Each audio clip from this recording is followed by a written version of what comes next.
अस्सलाम वालेकुम व्यूअर, मैं शेर खान और आप देख रहे हैं शेर खान फूड। आज कड़ी पकौड़ा की रेसिपी लेकर आया हूं जो कि आपको बहुत ही पसंद आने वाली है। तो चलिए स्टार्ट करते हैं। कढ़ाई में हमने 4 टेबलस्पून घी शामिल किया है और 1 टेबलस्पून इसमें हम ज़ीरा का शामिल करेंगे। 1 टेबलस्पून यहाँ पे हम कुटा हुआ धनिया शामिल करेंगे। मसालों को हम यहाँ पे फ्राई करेंगे। मसालों को फ्राई करने से जो मसालों का जायका होता है वो बढ़ जाता है। यहाँ पर हम एक बारीक कटा हुआ प्याज शामिल करेंगे। प्याज को हम बिल्कुल डार्क ब्राउन कर लेंगे, अच्छा सा फ्राई करेंगे इसको। और वीडियो के लास्ट में मैं हदीस मुबारक का लिखता हूँ, हमेशा की तरह आप ज़रूर पढ़ लिया करें, साथ में दोस्तों को भी शेयर किया करें। प्याज हमारा डार्क ब्राउन हो चुका है। यहाँ पे हम एक टमाटर जो है बारीक कटा वो इसमें शामिल करेंगे। टमाटर को भी हम अच्छे से फ्राई कर लेंगे, 2 से 3 मिनट में ये फ्राई हो जाएंगे। ले जी माशाल्लाह से मसाला हमारा बनकर तैयार हो चुका है। बकाया जो सामान इसके लिए चाहिए कड़ी पकौड़ा के लिए वो तैयार करते हैं। एक बॉल लेंगे, बॉल में हम 1 कप बेसन शामिल करेंगे। कड़ी पकौड़ा की रेसिपी आपने कई मरतबा बनाई होगी, लेकिन इस दफ़ा इस तरह से ट्राई कीजिए, इंशाल्लाह बहुत ही मज़ा आने वाला है।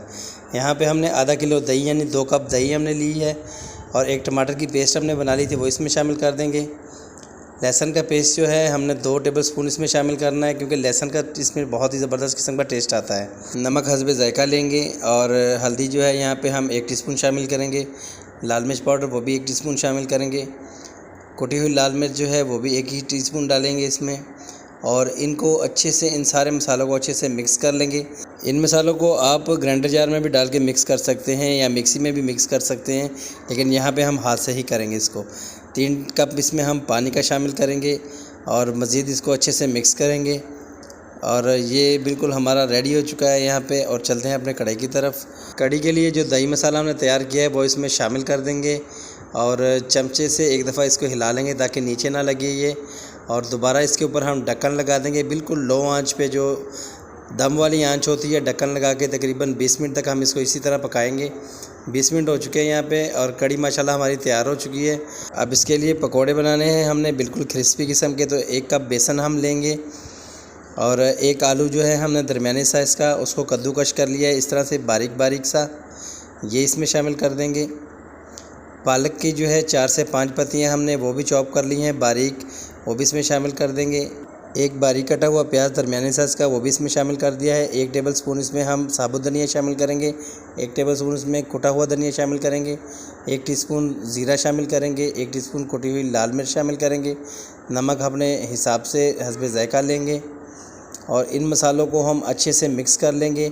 पानी यहाँ पे हम बहुत ही कम इस्तेमाल करेंगे क्योंकि आलू में भी नमी है और प्याज में भी नमी है।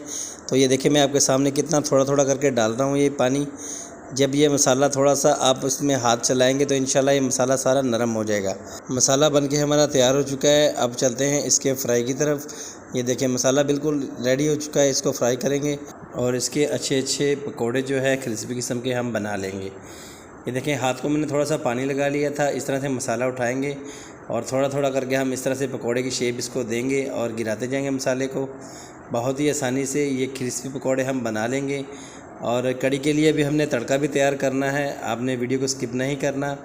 और अगर चैनल पर हमारे कोई भाई कोई बहन को नया है तो हमारे चैनल को सब्सक्राइब कर दें, लाइक भी कर दें और बेल आइकन पर भी प्रेस कर दें। ये ले माशाल्लाह से तैयार हो गए पकोड़े हमारे।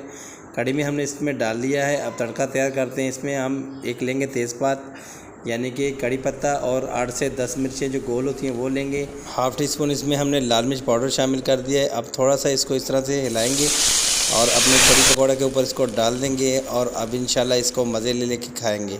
मिलते हैं फिर किसी अच्छी सी वीडियो के साथ। और नेक्स्ट वीडियो के लिए अल्लाह हाफ़िज़।